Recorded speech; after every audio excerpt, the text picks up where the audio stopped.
Harvard Divinity School. We cannot imagine otherwise. On Capitalist Personalities, Plotlines, and Promises of Salvation, February 21st, 2024. Welcome to our Gnoseologies event. My name is Giovanna Parmigiani, and I'm the host of this series organized within the Transcendence and Transformation Initiative at the CSWR here at Harvard Divinity School. This series focuses on ways of knowing that are often labeled as non-rational, traditionally referred to as gnosis in Western philosophical and religious traditions, and often understood in contraposition to science. These ways of knowing are becoming more and more influential in contemporary societies, popular culture, and academic research.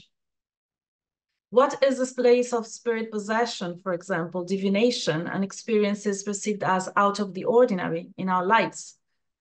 How can we study and approach this type of phenomena?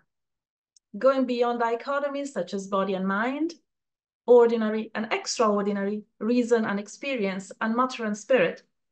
This series hosts scholars of different disciplines and practitioners interested in exploring and expanding the boundaries of what counts as knowledge today. So it is with great pleasure that I introduce you and welcome today's guest, Professor Andrea Jain.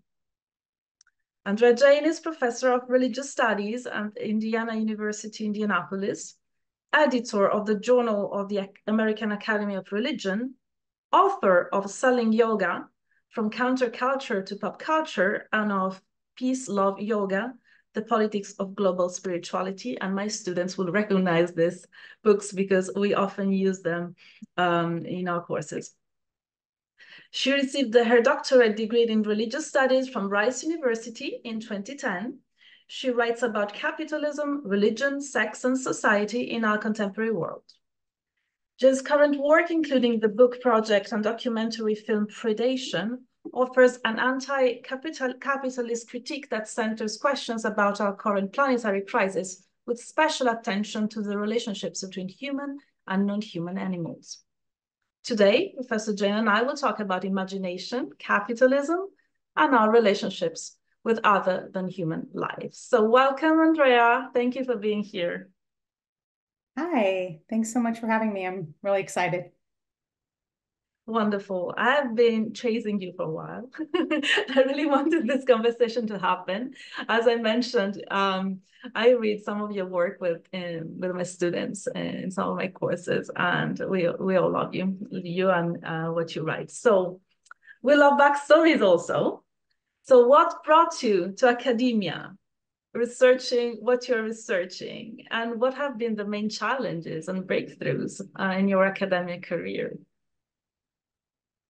Well, I came to academia already interested in the study of religion. When I was in high school, I was interested in the social contingencies of religion, how religion changed over time, and how it was shaped by its social context. And I was also interested in psychoanalysis. So I'd read Freud and I had read Viktor Frankl. And I stepped onto a college campus when I was 18 and I never wanted to leave. So here I am. I stayed in academia. It's where I most felt at home and where I still most feel at home. And actually, as an undergraduate, I came to the field of religious studies in particular through a former guest on this series, Bill Barnard, who was one of my professors at SMU in Dallas. And it was with him that I first read in social theories of religion, which is really where I ended up landing. And in particular, I had an interest in the commodities of popular culture. So for me, that was a world that bridged notions of the unconscious to social dynamics. Insofar as I'm often talking about cultural artifacts that express things we're largely unaware of, our collective anxieties and insecurities that lie below the surface of social consciousness, but get expressed in forms of marketing and commodities and art. So it was a way for me to kind of bridge my interests in social theory and psychoanalysis. One doesn't have to accept the whole psychoanalytic apparatus to accept the position that a collective unconscious feeds the personalities, plot lines, and promises of salvation that we see expressed in popular culture. In terms of breakthroughs, I'd say, the major breakthroughs were in finding the theorists who most shape my work. In grad school and with the first book, Selling Yoga, it was Frederick Jameson. And then with the second book, Peace, Love, Yoga, it was Stuart Hall and especially Mark Fisher. And I'll probably end up talking a lot more about Mark Fisher's work and how it's influenced my thinking about the imagination later in this conversation. But Fantastic. Yeah, go ahead. Yes. No, go ahead. I was gonna transition to talking about challenges because you asked me about challenges too. That's correct. That's correct. Please. I think it's very important for students to put, their own challenges in perspective, knowing that, from the other side, of this academic, experience, we all went through them. So please go ahead. Well, really, my challenges also kind of brought about my next breakthrough, I think. I would say the greatest challenge for me has been raising a family while being an academic. This has been incredibly difficult for me to be a mother and a partner and a scholar all at once. I've never been able to achieve anything like the so-called work-life balance that women especially are challenged to aspire for in through our capitalist discourses of productivity. Mine is more a life of extremes, just extremely devoted to my work, extremely devoted to my children and my partner. And I have the uniquely extreme demands of raising a child with disabilities in a social context that largely devalues disabilities. So that brings me to kind of the next breakthrough, though. Is with my encounter with disability, which helped make clear the ways we're embedded in a sort of social context that commodifies everything, including people and other living creatures, and values them only in terms of their productive labor.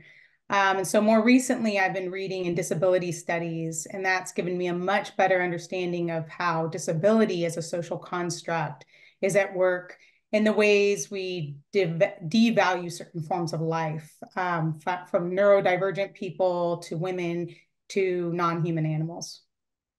Thank you very much for sharing this with us, your personal challenges and how you were able to, let them inform your academic life and, what we all learn from you, from this peculiar point of view that you are inhabiting.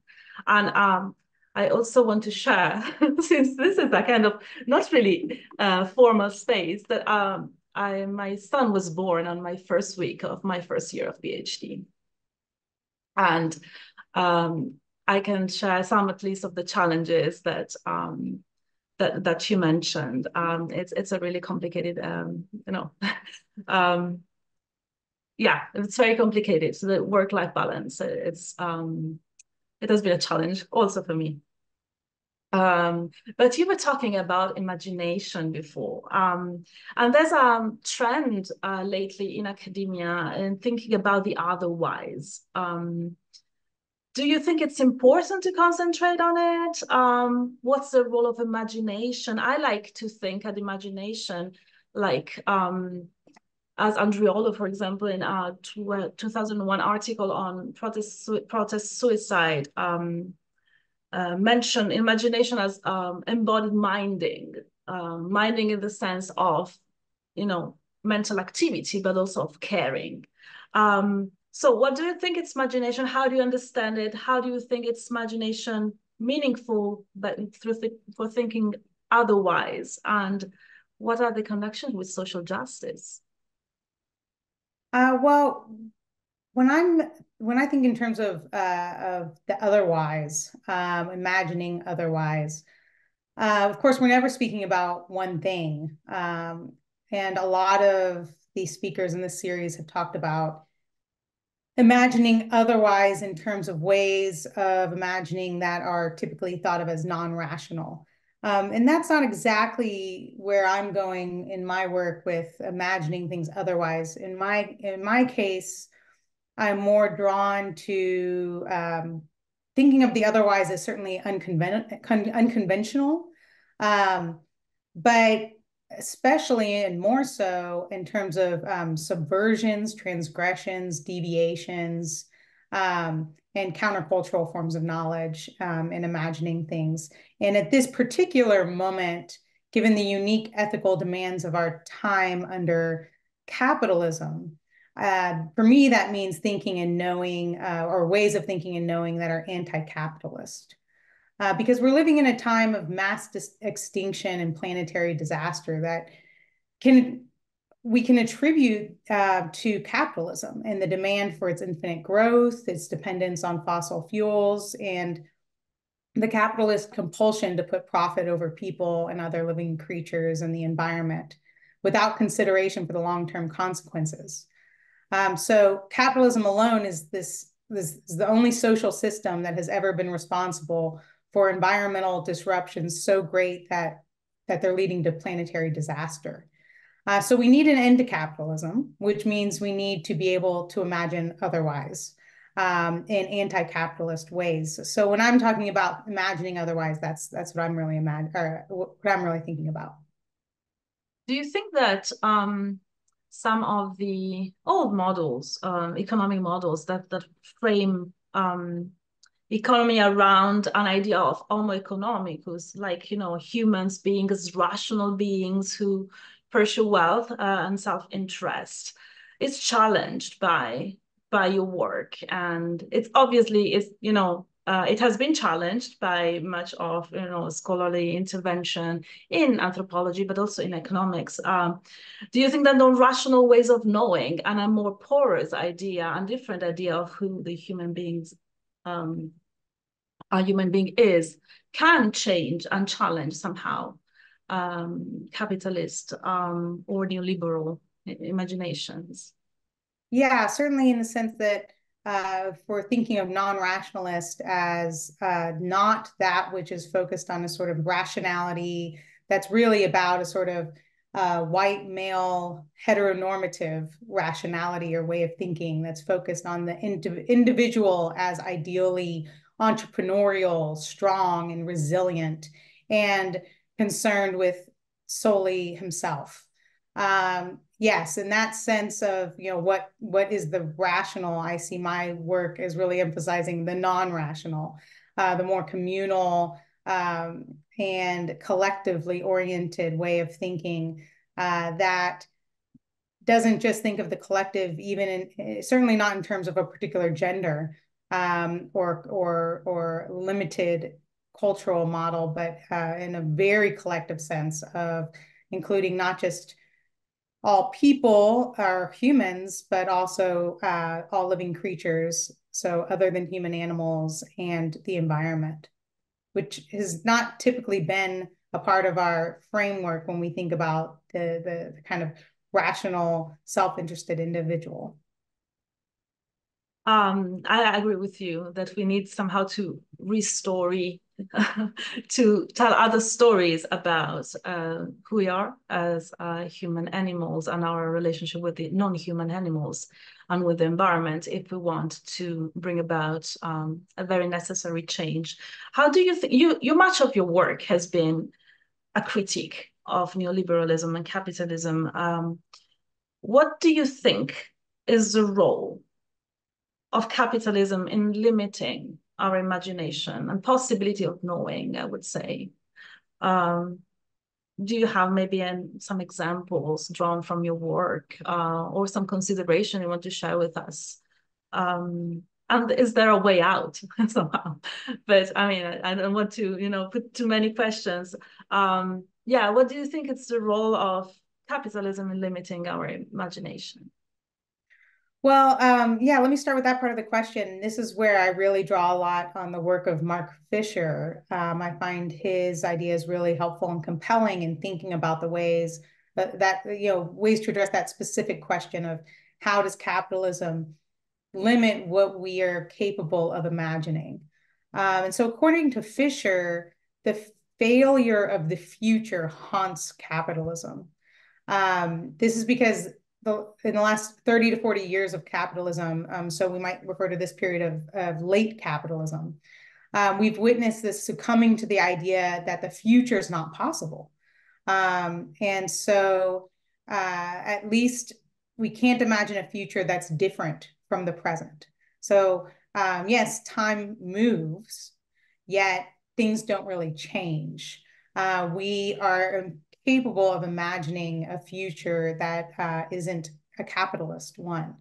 All we can expect then, we're led to believe at least, is more of the same. But as Fisher puts it, on higher resolution screens and with faster connections. So he calls this a foreclosure of the future. And we're all suffering from this kind of cynical condition. Fisher calls it capitalist realism, the inability to imagine an alternative to capitalism or a future that isn't merely the same. And so our cultural expressions in politics, literature, art, they're symptoms of this cynical condition of capitalist realism. And we're sort of seized by this framework. And it's largely outside of our conscious awareness, yet it conditions the production of culture. And in this way, it limits what our imagination can do. What's possible is just more of the same story. We're also seized by neoliberal governmentality. That's typically a part of the stories we tell. These are stories that hold the individual fully responsible for their conditions, how much money they have, how they spend it.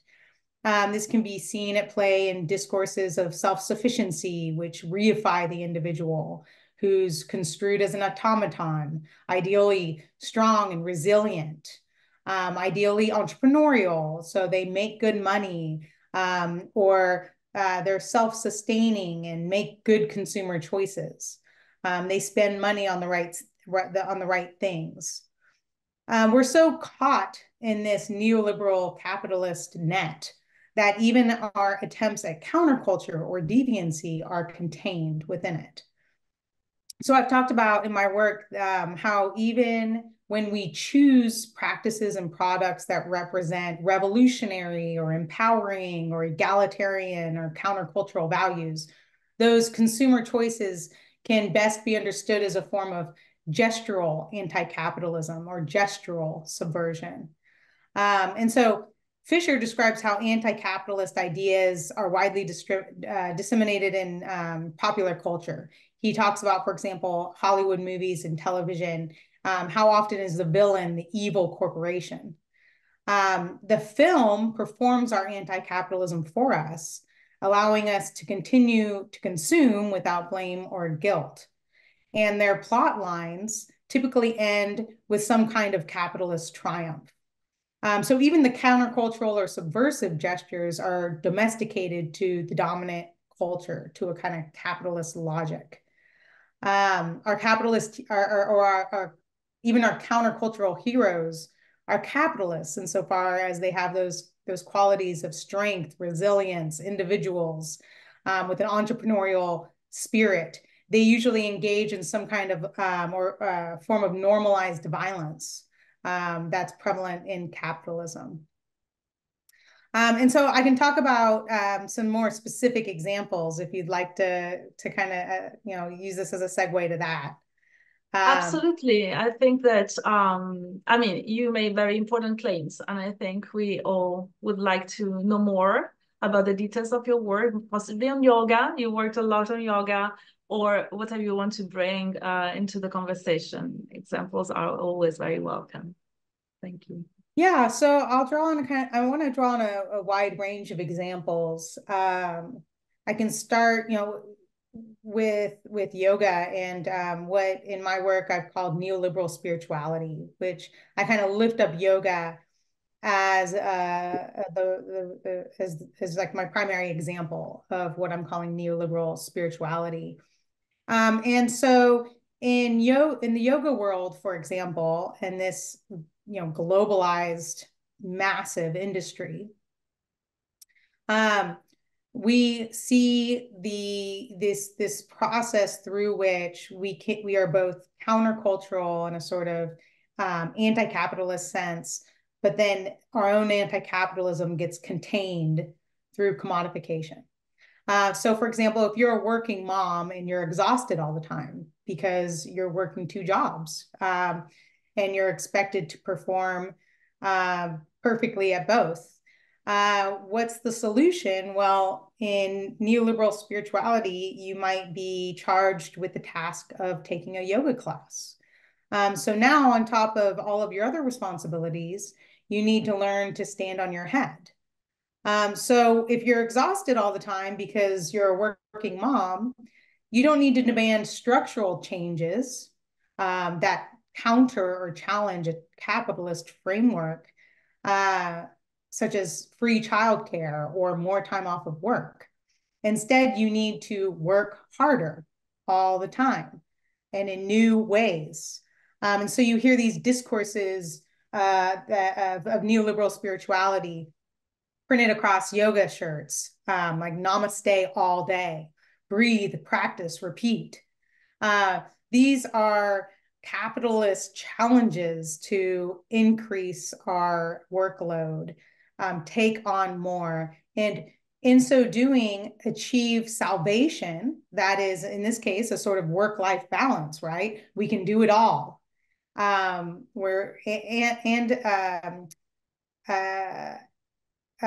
sort of, salvation, as well as a sort of form of perfection.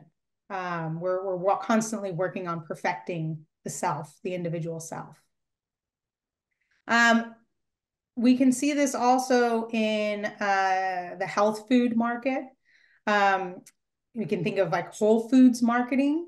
So if you're concerned about environmental devastation and the environmental devastation wrought particularly by capitalism, what can you do? Well, you can spend more money on biodegradable paper plates by shopping at Whole Foods, right? So here we're performing our anti-capitalism by consuming, by buying the right stuff, by spending even more. We see the same kind of thing happening in the growing ethical consumption movement, including the ethically sourced meat, and I use that in quotes, ethically sourced meat industry, where we can perform our worries about industrialized animal agriculture and the normalized violence against animals under capitalism by buying different and usually more expensive meat products. Next week, I'll be speaking at Princeton about popular film and where we see our gestural subversions of capitalism in recent popular films. And I'm going to be talking specifically about Guardians of the Galaxy Volume 3, one of the more recent movies by Marvel, and in which the villain runs an evil corporation that tortures animals in labs. And the film basically performs our anti-capitalism for us. Here, in this case, we're protesting against the commodification and brutality or brutal treatment of animals. But it ends with the triumph of gun capitalism in the form of the strong and resilient gun-slinging raccoon who survives the lab in which he was tortured, in which his animal friends are tortured, just to wield a gun and then arbitrarily kill other animals and creatures. So basically what you have in pop culture are it's sort of this space where consumers can seek salvation and perfection through various forms of normalized violence under capitalism. And they do it through consumption, buying guns, buying yoga, buying ethically sourced meat, buying biodegradable paper plates, buying, right? We perform our anti-capitalism by consuming. Thanks a lot. I really appreciate the example, because I think it put in perspective with example, drawn by from things that are close to everybody, all of us. And I'm also very glad that you touched indirectly on well-being and health, because it's a result of capitalist ideas of personhood that health and well-being are considered as responsibility of the individual, for example, and not a community. And in connection to this, I would like to ask you a question from the audience, from Andrea, who asks, more of the same, in quotation marks, as the only expectation reminds me of learned helplessness. Would you say there is a link between the capitalist realist lack of imagination and learned helplessness? Yeah, I think that there is a link. I hadn't thought of it exactly in those terms before, but we certainly, under capitalism, internalize this idea that we are helpless in the sense that we cannot live otherwise, practice otherwise, be otherwise. Capitalism is the sort of water we're swimming in. And we can't jump out. Hold on one second. Let me drink some water. Okay. And so even though my work is in cultural diagnostics, I'm interested in diagnosing the pathologies of the present, of how we're entrapped and how capitalism keeps us trapped in its net. There are lots of artists and activists who are not helpless and who are imagining otherwise and doing otherwise. And they do the work of showing we're not exactly helpless. The problem is that for most of the world's population, we really are, because we don't have the privilege to be otherwise. Being otherwise typically takes a certain amount of power and privilege. So, so yes, it's a learned helplessness, but for much of the population, it's also just the reality of helplessness. Thanks a lot. I think that your these remarks brings me to another question. Do countercultural narratives represent a possible way out of capitalist imaginaries and practices? Or there's no way out from capitalism, in your opinion? What's the structural violence of this way of framing the world and living in the world is illustrated very well in your books and in the examples that you just made. But is it deterministic? I mean, do we have a way out? What do you think? Well, I don't think that we're stuck.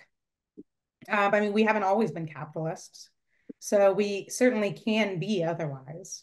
Our species isn't fundamentally capitalist. In fact, capitalism has been a very short chapter in the life of our species. So I don't think the story is necessarily dire. But like I said, I do the work of cultural diagnostics. I tend to avoid these kinds of questions of what are the way out or what's the solution.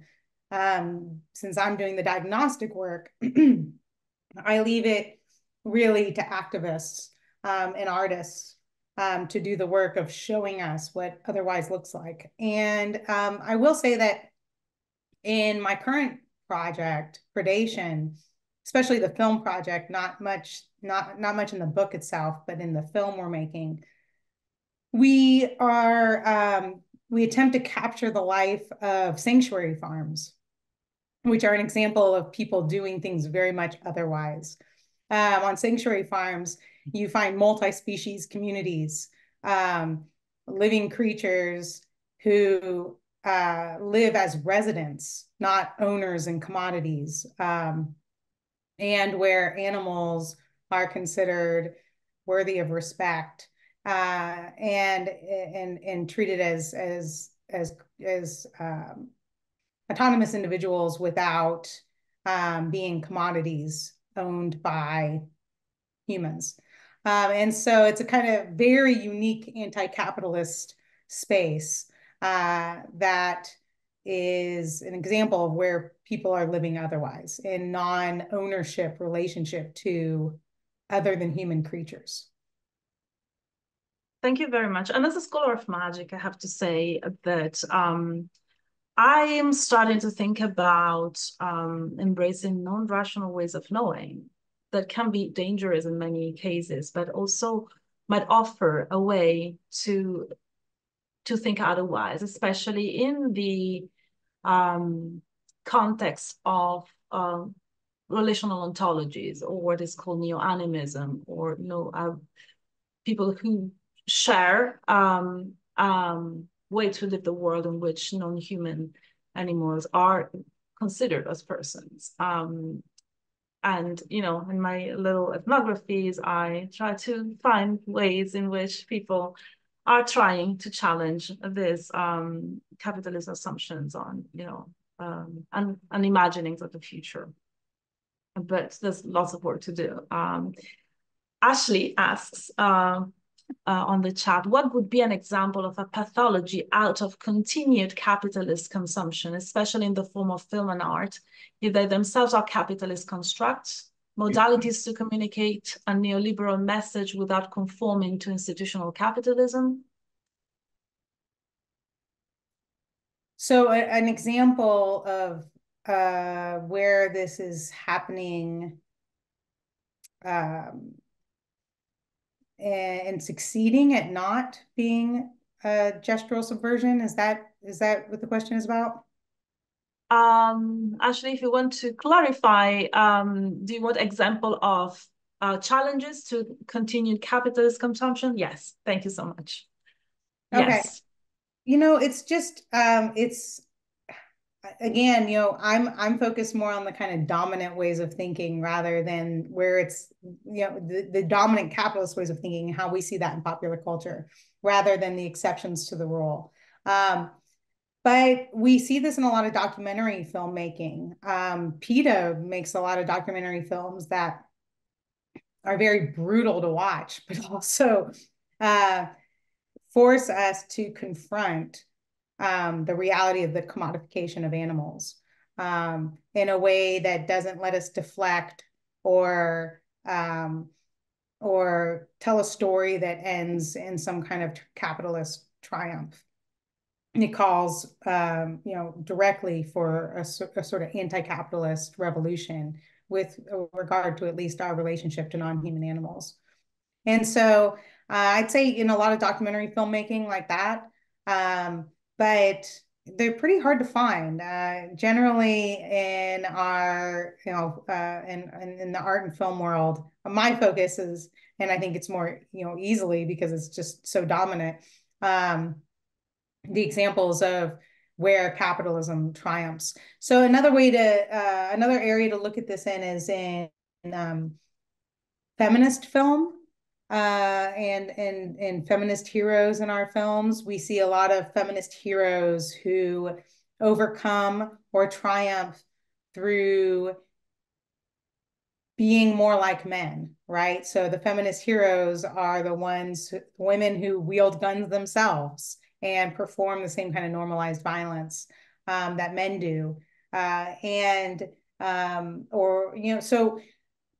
So these are the kinds of themes that I write about and see more of. I'm not saying that exceptions don't exist, but they're pretty, even our feminist icons typically succumb to some kind of dominant narrative that is either capitalist or somehow serves capitalism. Thank you, Andrea. I'm looking at other questions. Thomas asks, Stanislav Grof also came from a psychoanalytic background and now claims that mystical experiences overcome the ego-centered personal values of capitalism via psychedelics. Don't the thoughts of greed, consumption, and power-centeredness appeal in all culture? Aren't these problems of ego-centered human nature not social-level problems? That is, the problems lie elsewhere. Do you have any comment? Yeah, I think that the question is about whether this is unique to capitalism, or if this kind of narcissism or focus on the self or selfish goals is pervasive or prevalent in lots of different cultural contexts. Do you think I have the question right? I think so. And I think that maybe the mystical experience is a way to overcome. Maybe Thomas wanted a comment also on this. Thomas, am I correct? Are we interpreting your questions correctly? Okay, I think it could go either way. Mysticism can certainly lead to a sort of hyper-individualism. And in the history of religions, mysticism is oftentimes about anthropocentrism, right? The sort of ideal human, which is pure, oftentimes male or has male qualities, and is separate from nature or the natural world. In other forms of mysticism, it's a very more communal sense of the self where you're at one with the natural world. And so I really think it depends on the sort of mystical tradition we're talking about. We can certainly cultivate mystical experiences that help us to think beyond our selfish selves by identifying with others, including others who are radically otherwise different from us. But there are just as many mystical traditions that are really about a sort of very narrow sense of the self.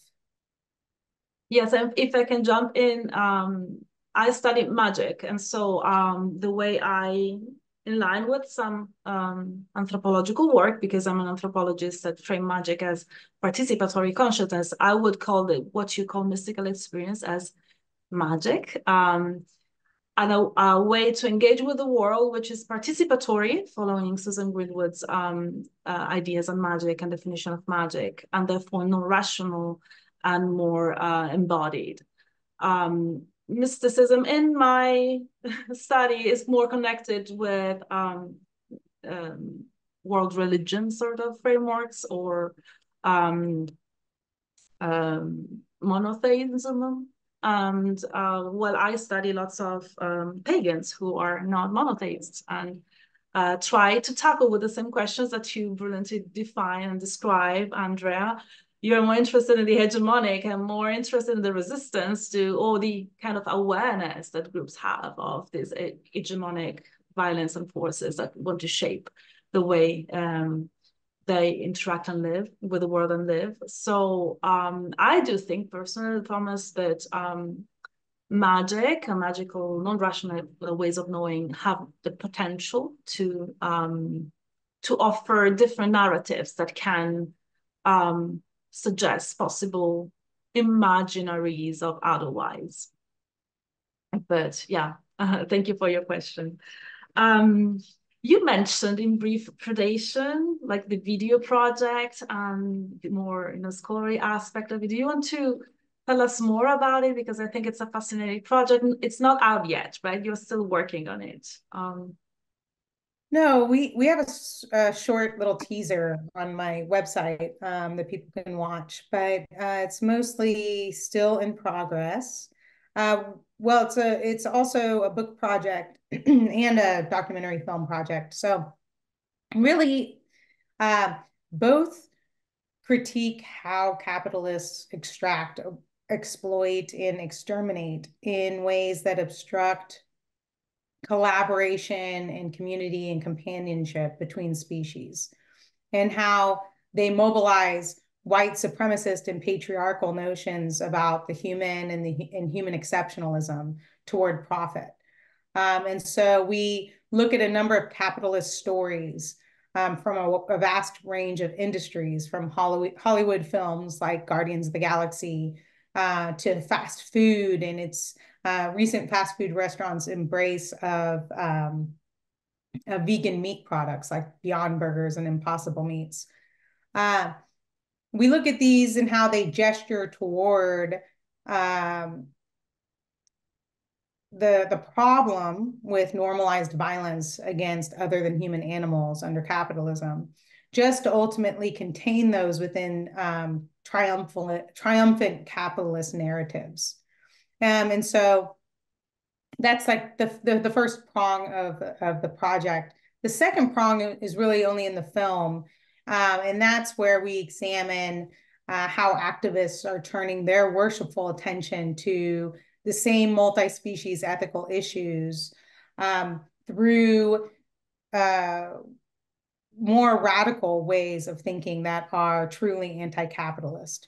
And so through plant-based food practices, especially non-white liberal plant-based food practices, like the Black vegan movement, and through sanctuary farms that resist capitalist models of the family and of community and of what our relationship to other than human animals and the environment can look like.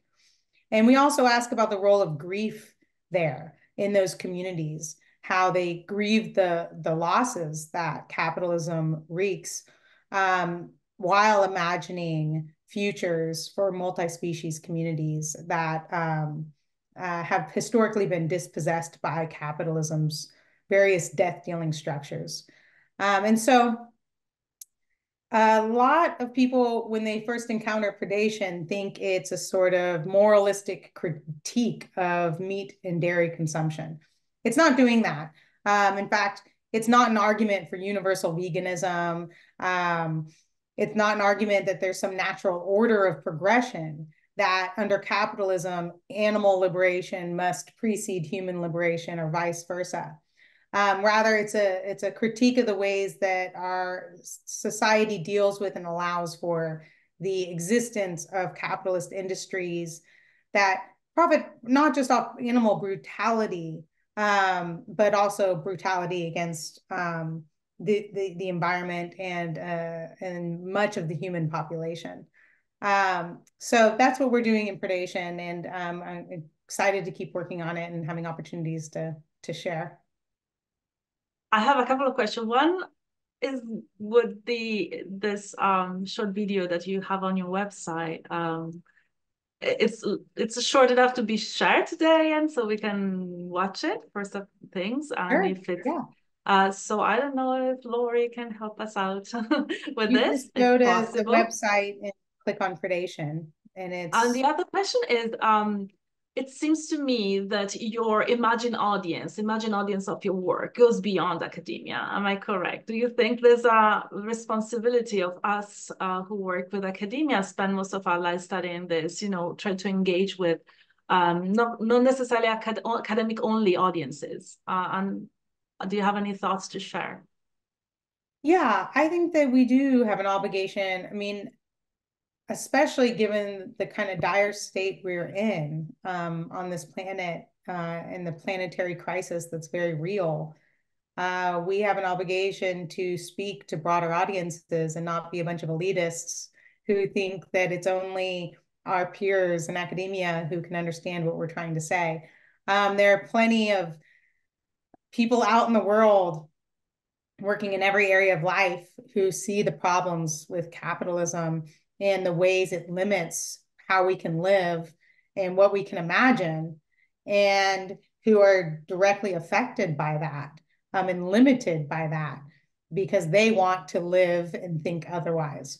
And so this is, it's important that we, speak to them and learn from them, because as I, mentioned with disability studies, I came to think with the tools of disability studies primarily through my real life encounter with disability, not through the scholarship, but through lived life with children who have disabilities.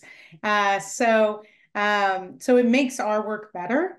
And it also is something I think we are ethically obligated to do in our current moment. Thanks a lot, Andrea. So I know that the video is ready to be shared. Thank you, Lori, for this. Yeah, it shouldn't be very long. How long do you think it is? About a few minutes, right? So we can start maybe with 5 minutes of it and then come back. It's healthier or easier than a plant-based diet. It's likely that if they eat meat, it's something they've always done. But as a society, our collective reasons for eating it run deeper and come from a darker and more destructive place. And this is the case, even though most meat eaters might not be fully conscious of the many reasons animals are on their plates. Eating animals is rooted in a mix of cultural convictions, racial, gendered, and sexual politics, and a long-standing wariness of environmental science. In other words, consuming animals is not just about the dominion and consumption of non-human animals themselves. It is also a way humans slip racial, ethnic, religious, sexual, and anti-scientific politics into arguments for their superiority over other humans, as well as the very planet we all inhabit. When we think about the ways that smell, taste, and touch might frame somebody as like me or different from me, I think it's important to know that our identity isn't just about what we believe or what we think is right or wrong, but it also has an affective component. You know, the smell of bacon cooking in the morning might be seen as a key part of American identity to some Americans, and the fact that Muslims might not like that smell or might not partake in that can be seen to mark them as an other. You simply just can't talk about race without talking about animality, and you can't address animality without addressing race. For example, while many animal theologians have done an excellent job making a persuasive case that Christians should stop eating animals, this theological account of veganism will always remain incomplete and ultimately inaccessible so long as these theologians fail to address the ways in which white supremacy and racism prevent people from actually practicing this theological veganism because of issues like poverty and food accessibility. There's been a segregation of environmental and social justice movements that pit Black and brown people against their environments, separating the ability to fight for housing rights or economic rights versus access to food, clean water, and air. Why is there a lack of access to healthier foods in the Black community? Usually those communities, if you look at them, they have people who are embodied and brown and Black skin, or who are economically poor. And those with power and privilege continue to have what's best, with the stores that are filled with the fresh food, farmers markets. And so power, privilege, white supremacy, and racism is at the head of food injustice and oppression. We should be asking what insights activists working for animal justice, food justice, and environmental justice give us into what constitutes radical resistance, and how that includes a commitment to both human and non-human animal liberation. Black Vegan Fest Indy is a festival that was created to dismantle the cultural stigma in that of veganism. It was created out of my love for the community and wanting to see my people eat healthier, live longer, and just be happier. Activist voices draw attention to new worlds of empathy and critical thinking that can open up important avenues of solidarity across communities. They show us new ways to imagine social, animal, and environmental justice in order to prepare strategically for ethical transitions and futures that are not possible under our current social, cultural, and economic conditions. Animal agriculture, and essentially any of its form, is an absolute environmental disaster. One of the primary contributors to climate change, it's responsible for more greenhouse gas emissions than the entire global transportation system. Animal agriculture is the leading cause of deforestation and is thereby one of the primary contributors to biodiversity loss and species extinction. It's contaminating the water, it's wrecking the soil. The list just goes on and on, that this practice is not just unspeakably cruel and violent towards non-human animals, but entirely unsustainable.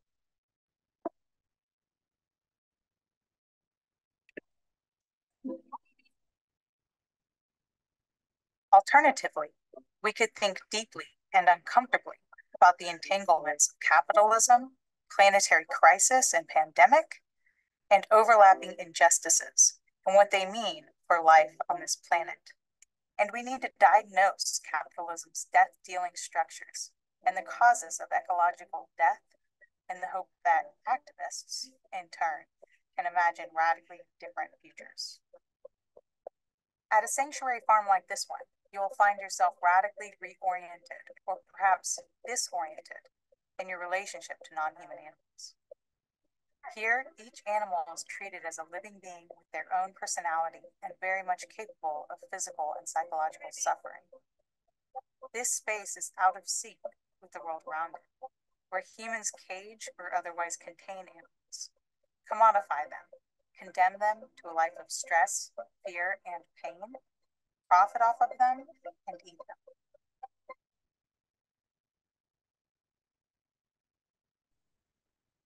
Thank you a lot. First of all, congratulations on this, and I'm really looking forward to see, the project out in the world in its complete version. I'm very glad we shared this. Thanks again, Laurie. I'm asking a question now from Federico, who says, I'm a PhD student in historical religious studies at Sapienza in Rome, but I deal with mythologies from a theoretical standpoint and media of the fantastic.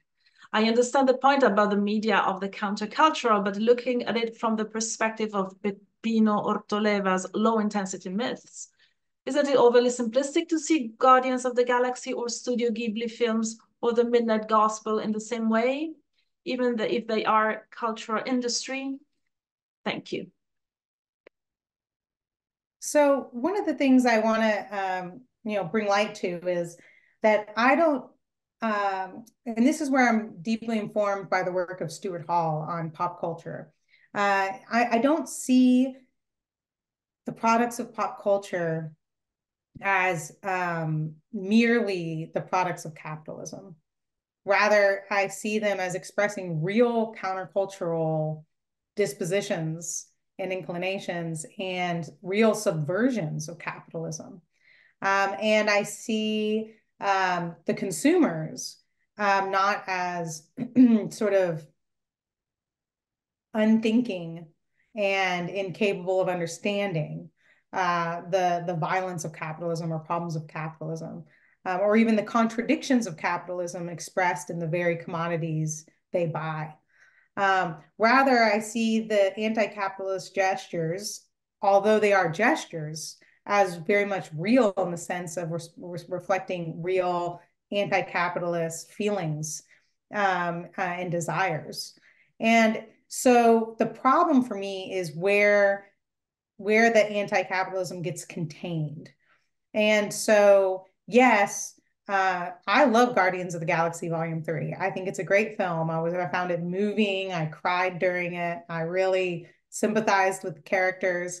And I found it compelling in its call for a stop to brutality against animals in labs, where they're treated as commodities. And at the same time, I found it to be not enough, right? It was merely a gesture. I don't find it convincing that people watching this film are going to walk away and somehow make some kind of fundamental change in their life that's going to challenge the commodification of animals. The film performed that for them, and then they're done. And so that's where I worry about this kind of anti-capitalism, this gestural anti-capitalism that gets contained in popular films. It's not just that the film performs our anti-capitalism for us so that then we don't have to go out and actually be anti-capitalist in our own practices, but also we oftentimes find some kind of triumphant capitalist narrative in the very same film. So in the case of Guardians, Rocket Raccoon is a hero who wields guns, and guns are pervasive. And this is a reflection of the culture we're actually living in, where our material reality is that guns are everywhere. And this is because of the gun industry. And so, guns are produced and marketed on a massive scale. So those are my problems with films like Guardians. Thanks a lot, Andrea, for this. I think we have time for a last question. So what advice do you have for students interested in working on this topic? Where to go, what to do, how to handle the also stressful and traumatic aspects of dealing with what you're working on?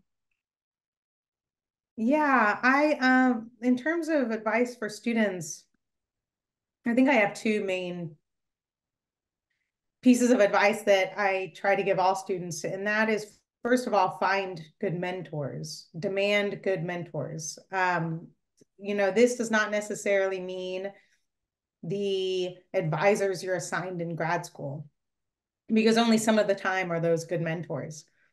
Sometimes you have to look elsewhere. You have to look outside of your department even, or at other institutions. For women, it's especially important to find mentors who are women, or for people of color, find mentors who are people of color, because the challenges that these historically underrepresented groups in academia face are unique to them, and they need mentors who can help them through it. And I think that my other piece of advice would be to take a lot of time off, which is sort of counter to what a lot of mentors will tell you, which is to work hard all the time. I think, I would tell students to refuse to measure their value merely in terms of their productivity, to take time off, because the only way you can do the work you do, which is important, is to rest and have a community that supports you. And the only way you can rest and form a community that supports you is to take time off and invest that energy in your community and in yourself, and not just in the scholarly work. So yeah, that's what I would advise. Two very wise advice, very wise advice. Thank you a lot. I think it's time to wrap up. Thank you, Andrea and Professor Jain, for your participation and wonderful conversation. And thank you to all of you for having been with us. Sorry if we could not answer to all your questions. Again, if you're interested in some follow-up question, you can email them to me. And please stay tuned to the activities on the CSWR, the Transcendence and Transformation Initiative, and of Gnoseologies, obviously. You can find this information on the CSWR website. So thank you all for being with us, and have a great rest of your day. Sponsor, Center for the Study of World Religions. Copyright 2024, the President and Fellows of